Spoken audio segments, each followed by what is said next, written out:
l'isolation de vos combles avec la société Yep Habitat.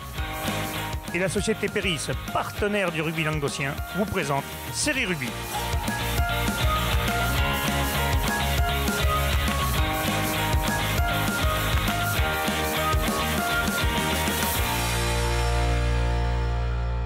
Bonjour mesdames, messieurs, bienvenue à Série Rugby, votre émission sur le rugby amateur de la 4e série à la Fédérale 1. Avec mes céréales chroniqueurs, bonjour Jean-Michel. Salut Alain. Bonjour Pierre. Salut Alain. Et aujourd'hui, nous allons recevoir une invitée qui va nous parler d'un rugby qu'on ne connaît pas, qu'on va découvrir. Et l'autre rugby, c'est Vanda Gracia. Bonjour Vanda. Bonjour. D'abord, on va parler des matchs qui ont eu lieu ce week-end, messieurs. Il y a eu 2 matchs avancés du week-end qui arrive et du week-end d'après en 2e série et promotion honneur. Mais il y a eu un match d'abord en retard. C'est le match de Saint-Gilles qui rejouait Roquemort et victoire 46-10. Bon. Ouais, je crois que ça se passe comme inter. On a vu quelques selfies, d'ailleurs on les remercie. Apparemment, ils ont fait une belle 3e mi-temps. C'est bien, c'est esprit rugby, ça. C'est esprit rugby. Vive l'Occitanie. Allez, et en 2e série, donc, Béziers-Serres Sport-Tiragne, le BCPO recevait Collioure Sportif, victoire 64-7, messieurs. Là aussi, il n'y a pas photo. Ouais, on a eu un petit résumé. 9 essais à 1 pour le BCPO, je dirais sans appel. Je pense qu'il y a eu quand même une grosse entame de Collioure. Hein. Je veux dire, à plusieurs reprises, leurs 3 quarts retraversaient la ligne. Mais on manquait les dernières passes souvent. Mais bon, et après, voilà, la machine du BCPO, le gros paquet d'avant. Et une sacrée équipe cette année au BCPO, messieurs, j'ai l'impression, non? L'équipe est bien renforcée, avec l'arrêt de Villeneuve, surtout quelques joueurs de ouais, puis il y a des joueurs qui sont arrivés de la famille à l'entraîneur, là, à Didier Verta, et à son beau-fils, tout ça qui sont arrivés, son fils. Ils ont renforcé l'effectif, quoi. C'est pas mal cette année. Une belle équipe, ouais. Allez, en promotion honneur, Fleury-Salcoursan qui jouait l'Andorre. Bon, match avancé, défaite 10-16 à la maison, Fleury-Salcoursan. Ouais, 12-16. Hein, dommage pour Fleury qui a. Ben voilà, ça a été quand même un match très très engagé de la part des deux équipes. L'Andorre qui a quand même fait le job avec ses avants. Mais on peut dire que Fleury quand même a manqué quelques occasions. Dont une qui était franche et nette et sur un geste du disque, un geste d'indiscipline laissé et refusé, ils prennent un carton jaune. C'était peut-être le tournant du match. Voilà, bon, les avants de l'Andorre ont fait le job. Ils ont dominé ces avants de l'entente Fleury-Salcoursan. Dommage pour eux, bon, bonus défensif, mais à la maison. Ouais. À la maison, c'est moins bien. Ouais, on doit comprendre que c'est moins bien. Bon, parfait, on va revenir sur notre invité. Vanda, alors, va nous parler du France Rugby Touch féminin. Qu'est-ce que c'est, Vanda? Explique-nous. Alors, pour expliquer le touch, donc ça n'a rien à voir avec le toucher de la FFR. C'est un toucher qui se pratique à une main, donc sur n'importe quelle partie du corps ou du ballon. D'accord. Donc on joue à 6 contre 6 sur un terrain de 50 par 70. Oh, au niveau international, les matchs durent 2 fois 20 minutes. Sur des tournois nationaux, on peut faire 2 fois 10 ou 1 fois 20, ça dépend. Est-ce que ça fait longtemps que ça existe, le rugby? Ça vient de l'Australie, donc oui, depuis un paquet de temps. Bon, en France, c'est un peu plus récent, bien sûr. Mais ça se développe bien. Il y a plein de clubs dans toute la France, avec des écoles de touch aussi. Donc bon, c'est à mon avis. Ici, c'est pas encore trop connu. Ah, c'est plus dans le nord de la France que la France? Bon, il y en a un peu partout. Non, il y a Toulouse, du côté de Marseille, Nice, etc., Bayonne. Et les équipes masculines et féminines? Donc en fait, les clubs français fonctionnent en équipe mixte.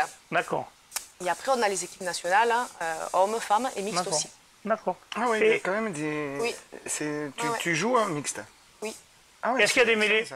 Non. Ah, ouais, pas de mêlée. Il y a des touches non plus. Les touches, c'est comme à 13, le ballon posé, on ouvre de suite Il faut, non, on est touché, on pose le ballon entre les jambes et le demi qui est derrière récupère et fait jouer. Est-ce que tu crois que ce rugby est en train d'évoluer et de prendre de l'essor peut-être chez nous parce que les gens ont marre peut-être de voir les plaquages, les blessures, les joueurs, non? Prendre de l'essor par rapport à ça, je sais pas, mais je sais que c'est un sport très pratiqué dans l'hémisphère sud. Ouais, mais eux, ils ont plein de sports parce qu'ils ont aussi le football gaélique, enfin, ils ont aussi notre version, c'est le foot australien. Mais eux, ils ont quand même un éventail de sports quand même monstrueux. Il faut le prendre comme un autre sport, c'est différent. Donc, ce qui change du rugby, bon, bien sûr, il n'y a pas les mêlées, il n'y a pas de contact. Tout ce qui est contact est interdit, bien sûr. Donc, pas de plaquage? Non, pas de plaquage. Pas de ruck, par contre, ce qu'il y a, c'est que... Bon, moi, ce qui m'a plu, c'est le côté festif. Donc, ça fonctionne en forme de tournoi. Et bien sûr, qui dit tournoi dit fête. Ah, ouais. Voilà, donc, ça, c'est un peu comme le 7, quoi. Ça reviendrait plus vers le 7, quoi, on va dire. Après, tu disais, Alain, est-ce qu'on tend vers ça? On peut s'imaginer que oui, puisque au niveau de la formation de la Fédération française de rugby, de toutes les écoles de rugby, suivant les catégories, on joue à du toucher 2 secondes. Donc, on prône quand même l'évitement à l'heure actuelle, pour tout un tas de raisons qui font débat. C'est trop de contacts, trop de blessures par rapport au contact, ça va plus vite, ça va plus fort. Le règlement fait que tu vas plus vite, tu vas plus fort. Donc, dans toutes les écoles de rugby, on prône ça. Donc, sur certaines catégories, c'est jusqu'au mois de février. Et ensuite, on va commencer à y avoir du bloqué. Mais bon, c'est la grosse tendance quand même de jouer l'évitement. Il y a cette nouvelle règle du à la base, le rugby, messieurs, c'est pas un sport d'évitement. Oui, je ne veux pas jeter même pas dans la barre, mais si on prend la tout le monde n'était pas dans le mot à l'époque quand même. Si on prend la véritable définition du rugby, c'est un sport de combat qui allie contact et évitement. Voilà. Donc c'est vrai qu'on pourrait se dire, ouais, mais le contact, on est en train de le foutre en l'air. Moi, je crois quand même que c'est une très très belle disposition. On a pu voir des tournois d'école de rugby sur du toucher de seconde. On voit du jeu. Hein. Et là, on doit sacrément voir du jeu. Alors, Vanda, est-ce que c'est physique? Ah oui, ben, ça fait 4 ans que je joue et 4 ans que je fais une préparation physique spéciale. Parce que j'ai jamais autant couru de ma vie, je déteste ça, mais bon. Alors toi qui joues au niveau international, c'est 2 fois 20. Oui. Mais il doit falloir une avec, caisse de fou. Là, on a fait une Coupe d'Europe, on a fait pendant 2 jours, on a fait 3 matchs par jour. Donc, ah ouais, quand même. Les journées sont très longues. Ah ouais, j'imagine. Ah oui, et si les soirées sont trop longues aussi, ouais, parce que tu as dit tout à l'heure que c'est à la fin du tournoi. Donc, c'est qu'à la fin du tournoi. Sur 3 jours, on fait la fête le dernier jour. Quand même, il y a... D'accord. C'est bien parce que si tu dois faire la fête sur 3 jours... Ça rapproche les autres parce que tu arrives à rencontrer d'autres personnes. C'est ça qui est c'est ça qui est chouette, non? Il y a beaucoup de pays qui le font? Ah oui. Énormément. Ouais. Là, on va partir en Coupe du Monde en avril. La majorité des pays qui le font, c'est quoi? C'est l'hémisphère nord ou l'hémisphère sud? Non, il y a la Belgique, il y a l'Irlande, il y a la Malaisie, il y a Jersey, il y a. Il y a justement des pays qu'on connaît moins peut-être dans les autres rugby. Exactement. C'est un sport qui risque de se développer. Ouais. Moins connu chez nous, mais qui risque de se développer assez rapidement, je pense. Et si c'est attractif, qu'en plus il y a le côté festif, comme disait Vanda. Peut-être certains qui ne se reconnaissent plus dans le rugby, voilà, c'est ce que entre guillemets. Vraiment, ce qui me plaît aussi, c'est qu'on peut jouer en famille. On peut jouer avec ses enfants, on peut jouer avec ses cousins, ses cousines, hommes, femmes confondus, quoi. C'est ça qui est génial aussi. Ah ouais, ça peut, oh, il y a des grandes familles qui peuvent nous sortir des équipes. Même pour le grand public, parce que quand on parle de contact, tout ça, mais... Il y a du jeu, là. Voilà, là, il y a du jeu, il y a moins de risques de se blesser au niveau de... Bon, il faut être en condition, mais bon... Oui. Et là, les blessures, ça ne change pas rien, ça doit être des entorses, des trucs comme ça que tu le fais, ou des déchirures. Ça reste un sport qui reste ouvert à tout le monde, c'est ce qui est génial. Et tu nous disais en aparté tout à l'heure que c'est une fédération? C'est une fédération à part, oui. Fédération de touch, donc il y a Touch France en France, et puis après il y a toutes les autres fédérations qui sont regroupées sous la Fédération internationale de touch. D'accord. Je n'en ai jamais entendu parler. Vous en avez entendu parler, vous? Non, pas du tout. C'est surprenant que tu me dis que ça fait des années que ça existe et que nous, on passe pour des benets quand même, on n'est pas au courant. Mais ici, on est trop rugby.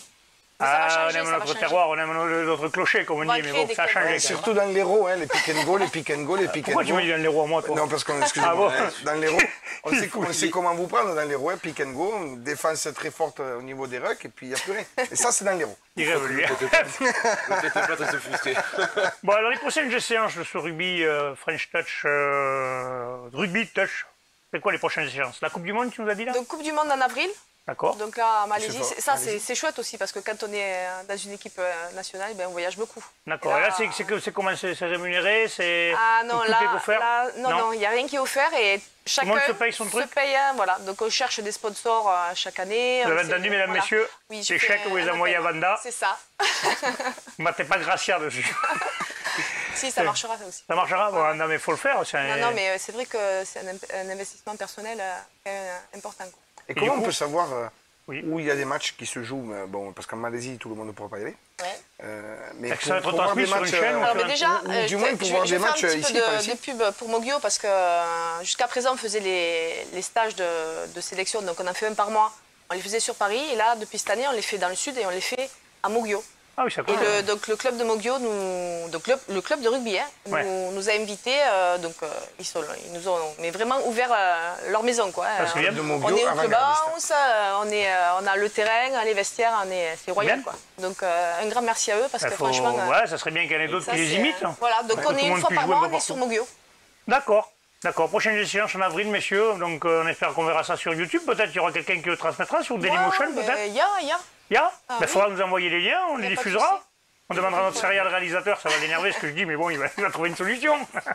Bon, mais Vanda, on va te remercier. Merci beaucoup. Messieurs, on va se retrouver demain pour le MAG.